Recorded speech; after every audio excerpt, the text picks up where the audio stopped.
अब हम करेंगे चांद से थोड़ी गप्पे। इसमें पहला पैराग्राफ हमारा आता है कवि परिचय। ठीक है, तो सभी लोग हेडिंग डालिए कवि परिचय।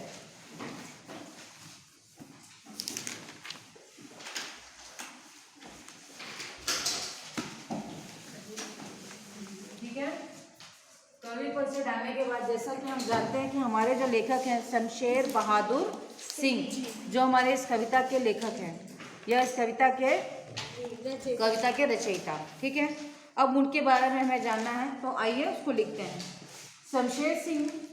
शमशेर बहादुर सिंह, शमशेर, और ये सभी को फेयर में करना है।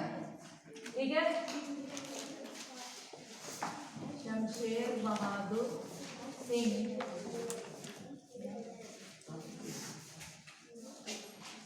का जन्म, बातें नहीं, जन्म मुजफ्फर,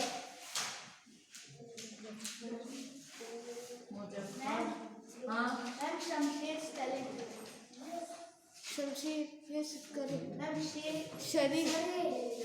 यस, वो थोड़ा रनिंग में हो जाता है। शमशेर बहादुर सिंह का जन्म मुजफ्फरनगर के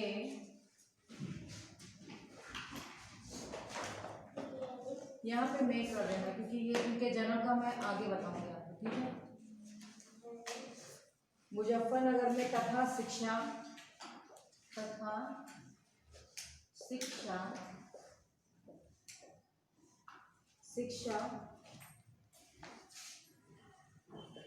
देहरादून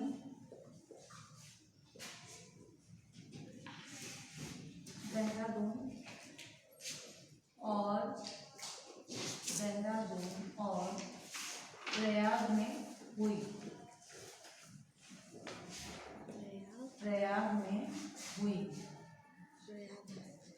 ठीक है, इन्हें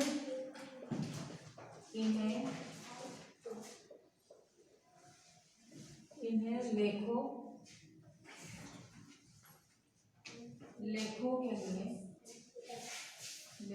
के लिए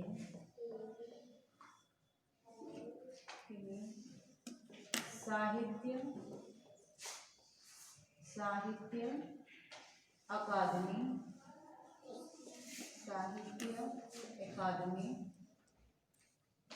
पुरस्कार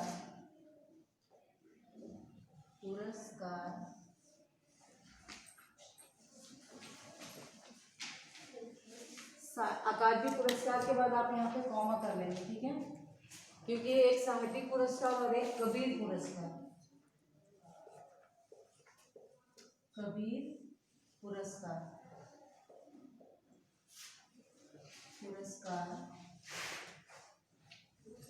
प्राप्त है।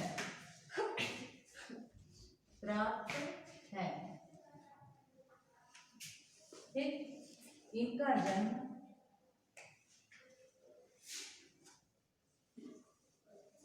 यहाँ पे हम ऑलरेडी कर चुके हैं कि बहादुर सिंह का जन्म। ठीक है, अब यहाँ पे हम डालेंगे कि कहाँ। 13 जनवरी 1911 ईस्वी में देहरादून में हुआ है। ठीक है, क्योंकि इनकी शिक्षा भी हमने देखी है वहीं हुई है, देहरादून में।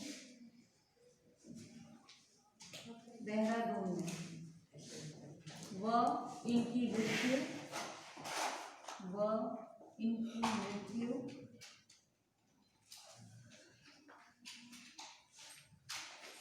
12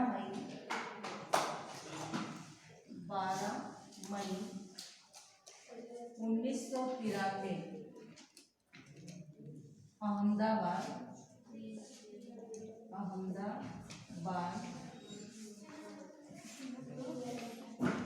में हुआ। बातें नहीं, इनकी पत्नी का नाम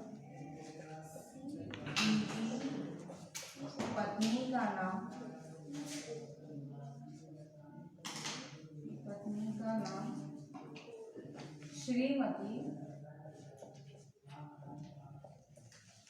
पत्नी का नाम श्रीमती धर्म देवी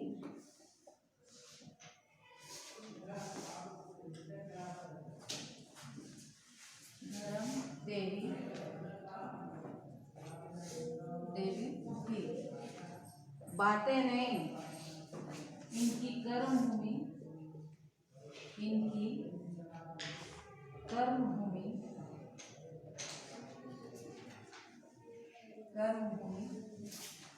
भारत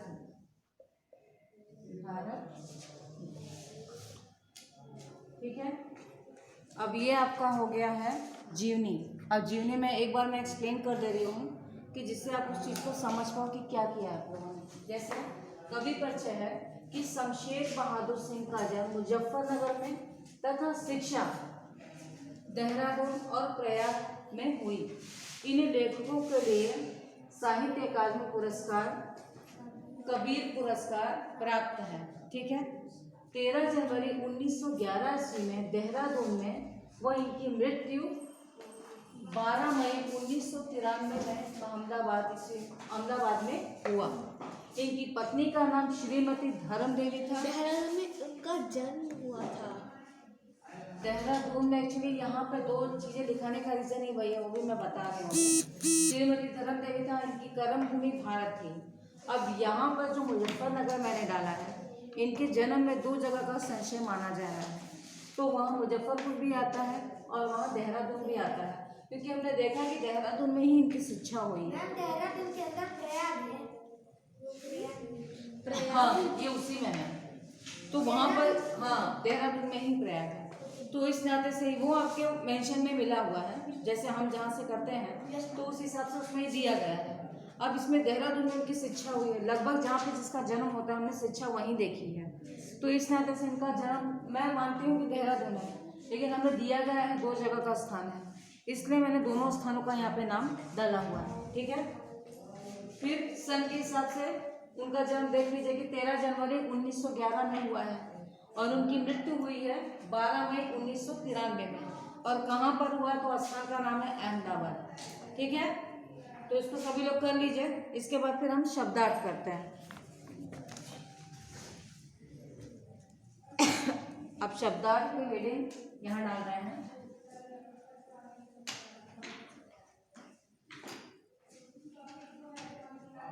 ये सभी लोग रफ में नहीं करेंगे, पेयर में करेंगे, क्योंकि लंच में मैं सारी कॉपी चेक करूंगी। शब्दार्थ में पहला आपका आता है बच्चों सिम। ठीक है। सिम का अर्थ होता है दिशाएं। ठीक है। अब अगला आता है नीरा। नीरा का अर्थ होता है पूरा।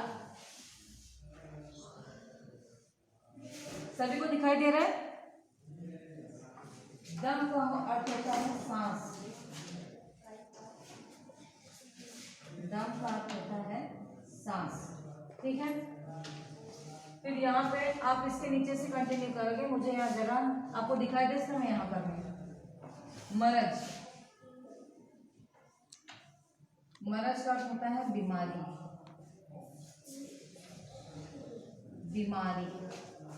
फिर आता है बिल्कुल गोल।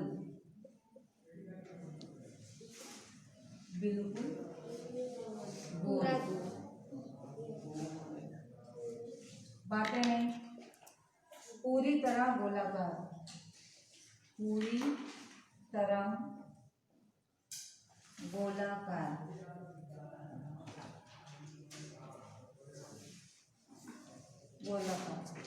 और आखिरी आपका है सुलभ।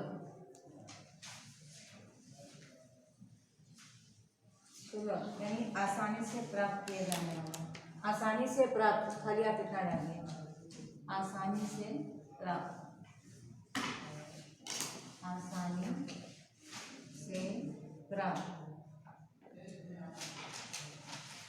ठीक है।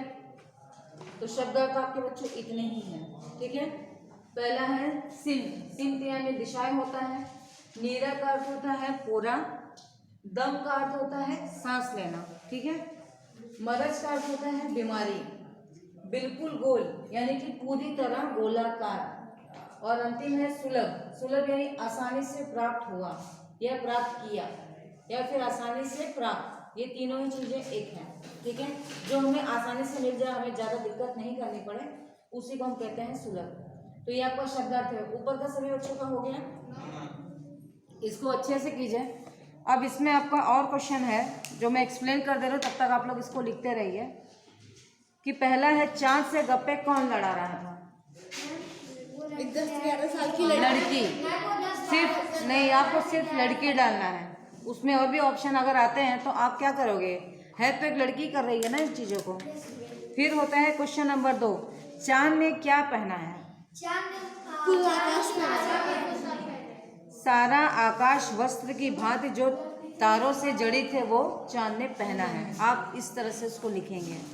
फिर आता है, चांद को कैसी बीमारी है? घटने की या बढ़ने की? 2-2 करेक्ट।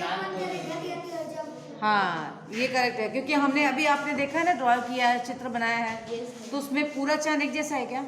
मैम नीरा शब्द आपकी कविता में आया। नीरा का अर्थ होता है पूरा। मैम नीरा समझा, हाँ? हम बुद्धू ही नीरा समझा है। हाँ, तो छोटी नीरा का अर्थ है। होता है पूरा, यानी कि छोटी पूर्ण है। करना। छोटी की मात्रा है ना। यहाँ से है। यस ओके, नीरा की मात्रा आप लोग भी चेंज कर लीजिएगा। ठीक है, यस हाँ हाँ कर लो। फिर आता है प्रश्न नंबर आपका 4 है, चांद से थोड़ी सी गप्पे कविता के कवि कौन है? शमशेर बहादुर सिंह जी। Very good. बालिका को चांद को क्या बीमारी बताई है? बालिका ने चांद को कहा है कि वो घटने और बढ़ने की बीमारी बताई है। जब वो खुश होता है तो ये तो परिकल्पना के हिसाब से है ना, लेकिन अगर हमें एक बार में उत्तर देना हो तो घटने और बढ़ने की। फिर प्रश्न नंबर 6 है आपका, चांद की पोशाक की क्या विशेषता है? उसमें तारे चढ़े। आकाश की वो चारों तरफ फैली हुई है ना, चारों दिशाओं में आप कहीं भी जाओगे तो आपको वो दिखाई देगा ना, तो यही उसकी विशेषता है जो उसको एकदम अलग करती है। और आखिरी प्रश्न है, कवि के अनुसार चांद को क्या बीमारी है?